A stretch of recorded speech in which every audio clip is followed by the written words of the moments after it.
Hey, good morning. So it is super early, but I just wanted to record this because I had something in my brain that I just needed to get out. Okay, so check this out. I'm in a lot of sublimation groups, and often I see a lot of people post what they have made for the week or made for the day, and then after they post it, there's like a string of questions that go unanswered. So I kind of wanted to maybe answer a couple of those questions just to help out a little bit. For whatever reason, we're kind of in an industry where is it an industry? I guess so. We're in a area or space where people really don't like to share what they know, and I get it, but at the same time, we were all beginners at one point in time. So I just want to try to help as much as I can without giving away all of my personal secrets. I guess that may be why a lot of people don't share knowledge, but either way, here's a couple of tips that I am going to freestyle in regards to getting started with sublimation. So of course the most important thing is your equipment. For me, I started off with one of those workforce printers. I think it was like a 7720 or something like that. If you're in the sub community, you know about these workforce printers that are not made for sublimation, that people keep recommending for sublimation. Do not use those. We went through 2 of those printers within maybe a month or so, and it was just a total waste of money. So you don't want to do that. After I was done with the Epsons, I got me a Sawgrass, and they actually have small Sawgrass printers that are, I want to say maybe $500 to $600. Well, actually, not only is it a printer, but it's actually the entire kit. So it'll come with your inks and I think like a little thing of paper that you can try out. So I recommend looking for equipment that is designed to do what you need it to do, if that makes sense. The Epson printers are regular printers, like what you would use for your home office. They are not sublimation printers. So look for a affordable sublimation printer. Me personally, I have a Sawgrass 800. I don't think they make those anymore, but I do know that they make smaller versions than the 800. So start there.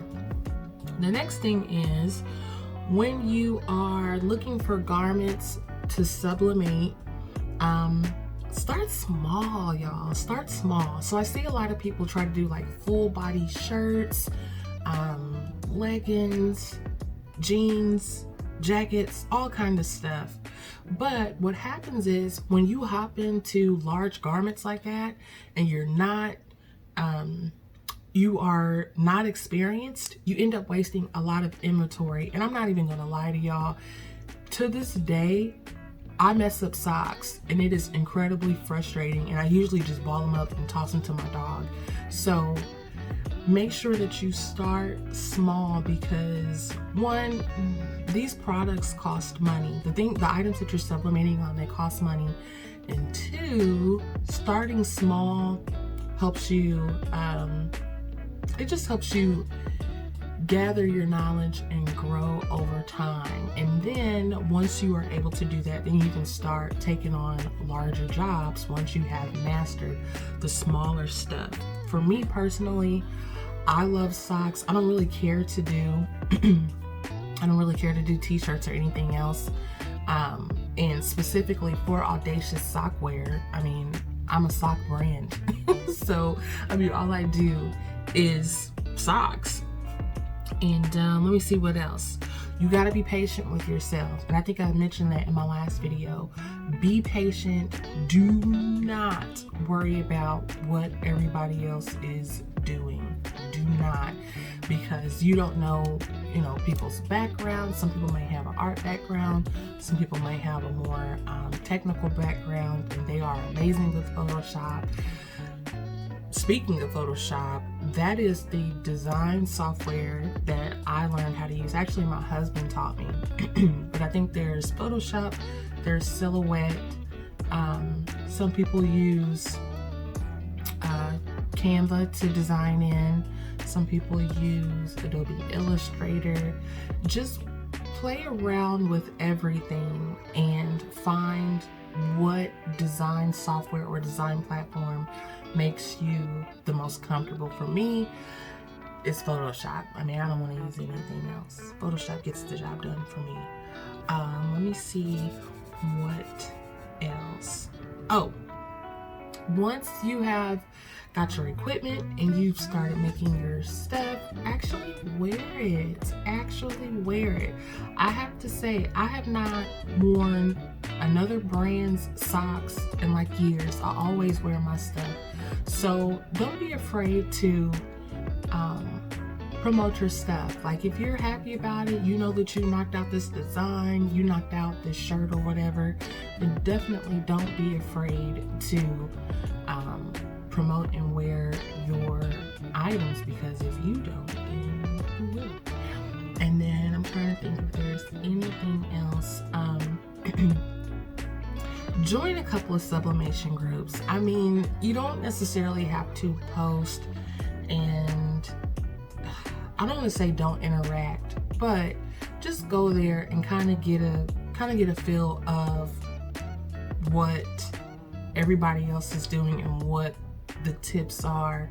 Make sure you definitely do your research when it comes to, again, your equipment, the type of paper that you need, the ink that you need, the garments that you need. And I'm trying to think what else.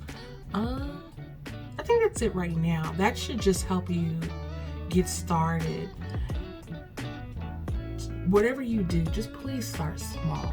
Please start small, because I see a lot of people, they purchase a bunch of equipment, they purchase a bunch of paper, ink, they purchase a bunch of items to sublimate on, and they're acting solely off of hype, and you don't want to do that. You really have to do your research, because you could waste a lot of money. There's a lot of different sublimation inks out here. There's a lot of different printers out here. There is a lot of different garments. It's like socks and shirts and mugs and keychains. I mean, there's just a lot of stuff out here that you can sublimate on. So you just want to really be careful, because you can end up wasting a ton of money in the beginning. And if you don't do this right, you can end up wasting all that money and not making it back. So you don't want to do that. But anyways, those are just some basic tips, or just some things that I've been seeing that I kind of wanted to address a little bit. And don't be afraid to ask questions, but at the same time, y'all gotta get a feel for people, because some people, they're not gonna tell you anything. They're not gonna share any of their tips. They're gonna ignore your questions like they don't even see it. And it's mainly a competition thing, because at the end of the day, we're all here to make money, but at the same time, there's a lot of people in the world to make money off of. So I don't know, that's just me. But anyways, I just wanted to show y'all a couple of socks that I have made. And yeah, I just wanted to show y'all a couple of socks that I've made. So these I made last night, and these are my little Shop of Horror socks. I'm gonna wear these today. Yeah, these came out so good, you guys. I love the way that these came out. These are probably my favorite pair I've made in a while, although I be seeing them every day. Here is some Where's Waldo socks that I made that were pretty cool. Yeah, these came out good too. I like these. And let me see what else do I have over here. I am a big fan of old school cartoons. I don't know if Rocket Power is really old school, but I made me some Rocket Power socks. And the reason why I typically design something every day is to just kind of stay sharp. I'm still learning Photoshop, but designing something and playing around in there every day just helps me stay on my toes. And let me see, here is some, let me see what I got here. Some Powerpuff Girls socks that I made. So I did one with the girls on there. Look at this heat spot. My heat press messed up my socks, but anyways, that's another thing. You don't need like a $1,500 heat press to get this done. My heat press, I think, was a little bit over $200, and I got off from Amazon, and it's 16 by 20, and it works just fine sometimes, because you see it messed up my sock right here. But I'm gonna get another heat press one of these days, but I know how to use it to where I can avoid, these are called cold spots, where the image doesn't press all the way. But yeah, so I did a side with the villains on there, and then a side with the girls on there. So those were another pair that I did. And then these are also one of my favorite. So because I am a sock company, I needed an official sock, and this is what I came up with. A couple of people have bought these and have told me these are like the brightest, most colorful pair of socks they have in their sock collection. So that means a lot. And let me see, what else do I have here? So I made these a couple of, I think maybe last weekend, just playing around with some backgrounds. This is actually the background of a pool. So I like those. I like the tiger. If I was an animal, I would be a tiger. And I made me some unicorn socks one day. You can see the unicorns on there. And then I also added rhinestones to my socks. So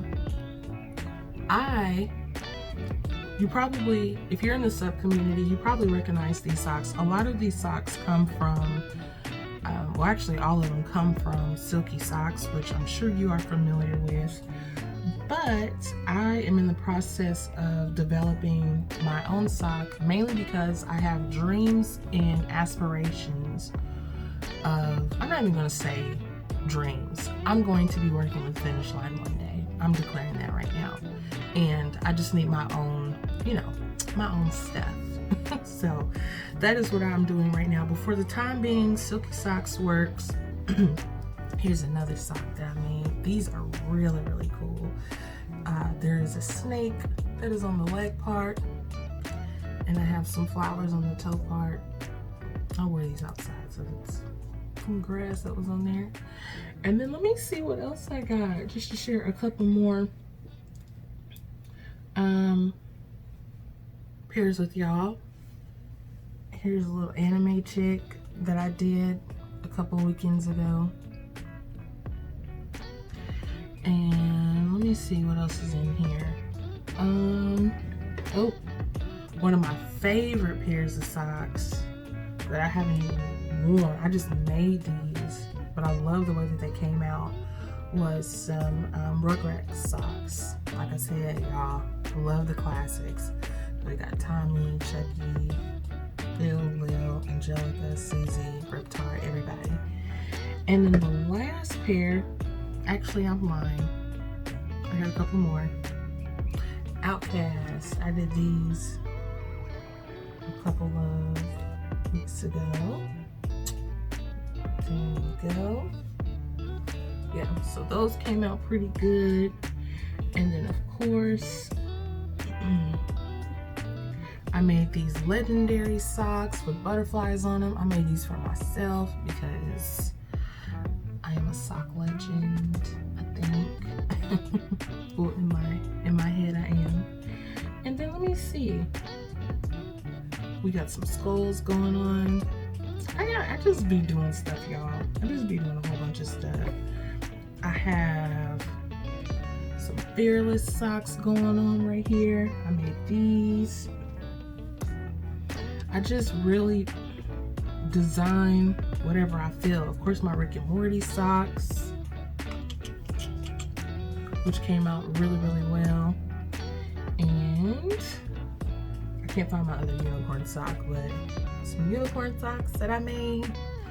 And let's see what else. Some butterfly socks that I made. And you guys already seen my Space Jam socks, but I mean, there's just so many different things that you can do, but that is pretty much it. I know this was kind of like random, but look at all of these socks. That's a lot. I don't have a sock collection. I just have a lot of socks. But yeah, that is pretty much it. I know this video was a little bit random, but I just wanted to share a couple of tips, because getting started can be a little bit frustrating, especially when you don't know where to look, where to go. There's a million videos on sublimation, and we're all doing the same thing, but yet nobody really wants to talk about it. We're all getting our stuff from the same place, but nobody really wants to talk about it. And sometimes things can just be really, really whack. So just make sure that you start small. You do your research in regards to your equipment and your paper and your ink. Start small. Watch a lot of tutorials. Join Facebook groups if you can. You don't necessarily have to say nothing, but just scope them out and pick up tips here and there. And again, start small. Start small so that you are not wasting your money, and make sure that you choose a good design platform. For me, again, it's Photoshop, but you want to make sure that you are comfortable in the platform that you are designing in, because at the end of the day, you can have a whole bunch of blanks to sublimate on, but if you don't have any good designs, I don't know. Don't know. And yeah, that's pretty much it. So I will see y'all later this week, and if you have any questions, if you have any concerns, definitely let me know. And that is it. Have a wonderful, wonderful, wonderful day, and